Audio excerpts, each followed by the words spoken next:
Before diving into the nitty-gritty of this video, I want to start with a section that will address the feelings of those who probably have a similar sentiment to me. Of course, Christopher Nolan should be the next director, but would he be willing?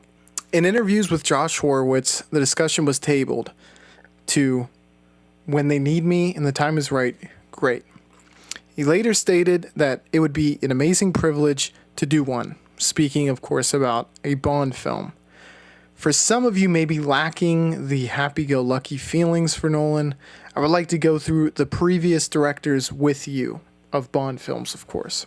Cary Joji Funagi, Sam Mendes, Mark Forster, Martin Campbell, Lee Tamahori, Michael Apted, Roger Spottiswoode, John Glenn, Irvin Kershner, Lewis Gilbert, Guy Hamilton, Peter R. Hunter, and Terrence Young.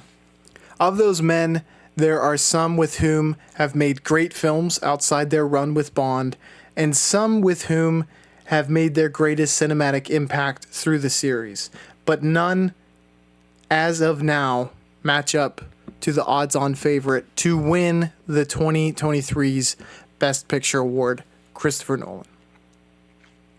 As to not get ahead of myself, let's spell out what is first and foremost in the minds of Eon Productions and the Broccoli family, which is money. Look, quality is always the goal, but the best movie in the world isn't going to satisfy a group who have had the keys to a franchise that has never lost money on a single movie in its run.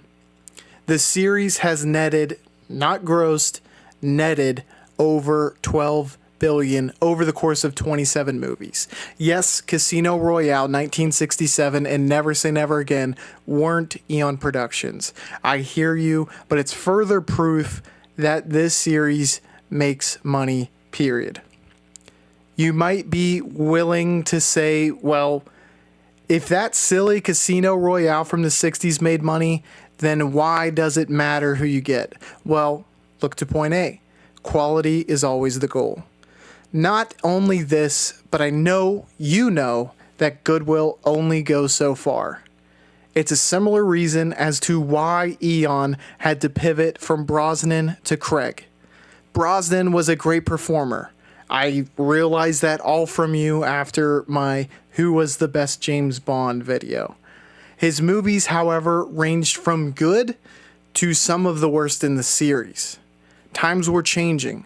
Austin Powers had called out the age-old formula, and Jason Bourne was showing a new path that audiences took to.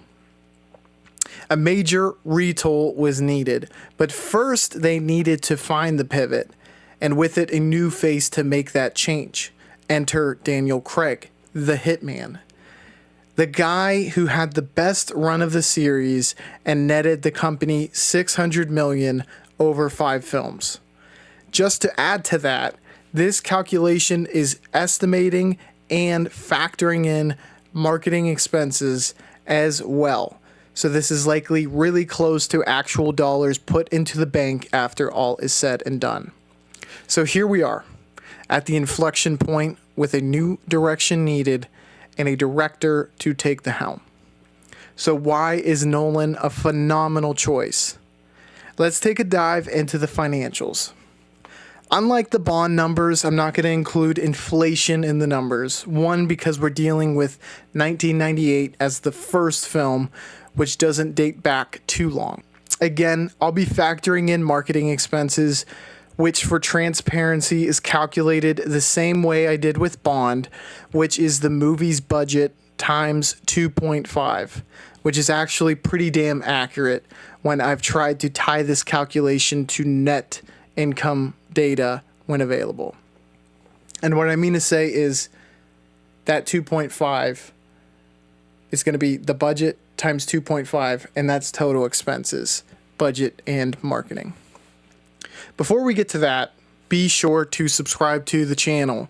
I make videos like this, and I'm a big Bond and Nolan fan, so this won't be the only video for you to enjoy if you're enjoying this. I have a complete James Bond retrospective video along with henchman ranked video and who should be the next James Bond video, as well as a Christopher Nolan video on the horizon that you won't want to miss. $2 billion is what Nolan has brought in throughout his career, with a success rate of 75% on his films. Some of these losses, like Batman Begins and Insomnia, only make up small losses of a little over $1 million, which is fairly in the room for error category, where it could have been neutral or even net positive, depending on the marketing expenses. Tenet is the largest loser and only other film that has lost money, coming out at a whopping $147,200,000 loss, a point that will come up again later in this video. It is important that we remember that Tenet came out as the pandemic was upon us, which has greatly impacted films from that year. That makes his biggest career loss have somewhat of an asterisk next to it and should be remembered moving forward. With Nolan's recent accolade having Oppenheimer as the most awarded film before the Oscars even occur, and making a tidy sum of over $700 million from that one film alone, it sounds like he should at the very least be a strong consideration. When you tie this to the fact that he has worked with big IPs before in the Dark Knight trilogy, it makes sense. It should be noted, Batman Begins made for an estimated loss.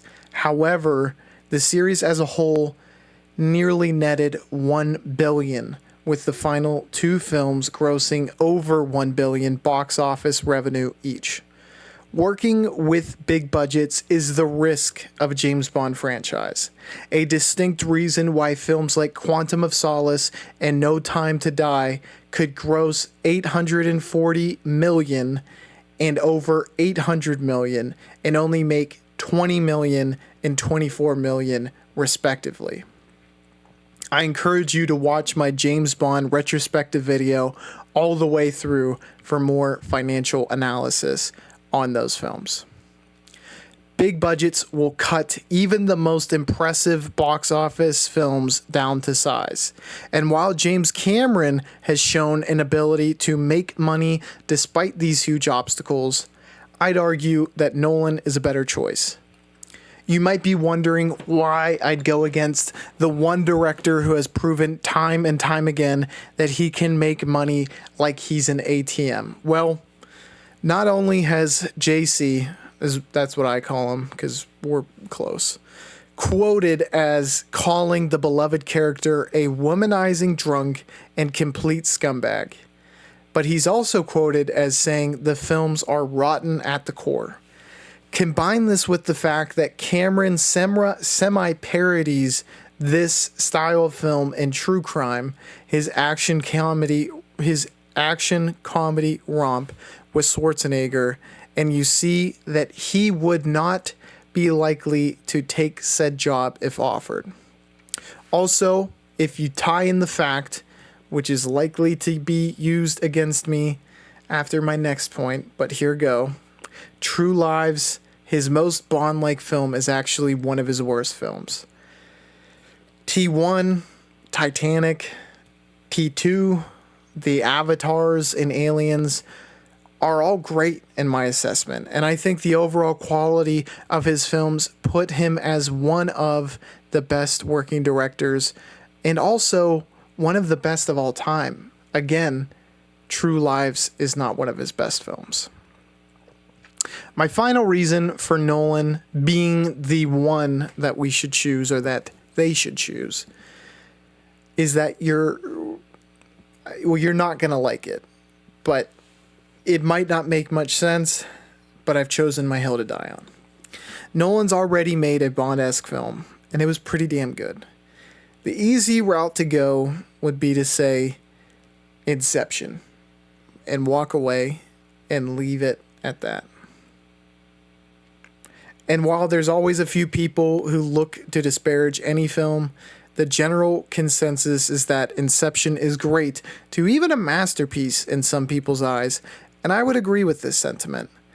And I do think it also bodes well if you were to extrapolate what he was able to do with that film, which had Bond-like elements, and say he would probably be able to do something similar with Bond. What I'm going to say next is the controversial point I've been alluding to that you're not going to like. Have you figured it out yet? Tenet, my friends, might as well be a Bond movie. Yes, John David Washington doesn't act like Bond because that wasn't the intention going in. But he is CIA, the American version of MI6. He's going against Andre Sator, a villain with a big, over-the-top, world-ending motivation, very Bond-esque. And much like Bond and You Only Live Twice, the protagonist comes back from the dead to, spoiler alert for those who have not seen Tenet, save the world from going backwards in time. Even Sator's backstory has links to the series' first villain, Dr. No. The suits, the high life, the espionage, it's all there. I mean, you're going to tell me that this... What the hell is that?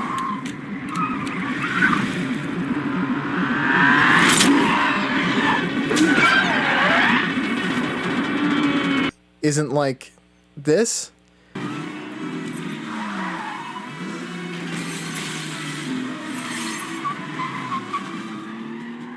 James, listen to me. I'd rather die than you think Or that this?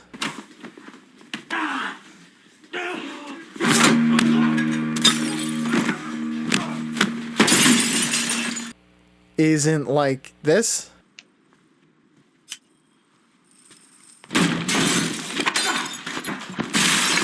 You may well be asking yourself, why the hell is this guy trying to sell Tenet? One of Nolan's most divisive and biggest box office bombs to a Bond movie to sell him as the next director. Firstly, I'll admit that it's a bit of a bad strategy, as his other accolades and the steam he'll be running off of after this Oscar season would be enough to convince most, probably even top Eon brass. But the main reason is because I thought Tenet was damn good, and I'm tired of pretending I didn't. We all do what I'm about to describe, and for good reason. We complain about constant sequels, reboots, or cookie cutter bullshit that Hollywood spits out at us. If you're happy with what's been coming out, I'm glad. I was there not too long ago. But after watching it enough, you begin to grow sick, as it's the mental equivalent of eating sweets constantly and nothing substantive. Whether you thought Tenet was a swing and a miss, or you like me enjoyed it, we need those swings. Big swings at something new and inventive. Don't misinterpret this, but I think the world-threatening conflict from Tenet would be not only at home in a Bond series, but in fact be one of the coolest threats in the series. If you were disappointed with Tenet, I hear you, but I also think Nolan has learned from this, both bolstering his writing team as well as his editing team, as proved by Oppenheimer. And that, my friends, is why I think Nolan would be a stellar choice to direct the next Bond movie. Thanks for joining me. As always, let me know your thoughts down below. But before you do that, be sure to subscribe to the channel and hit the bell icon. Thanks again, and I'll catch you on the flippity floop. Bye, y'all.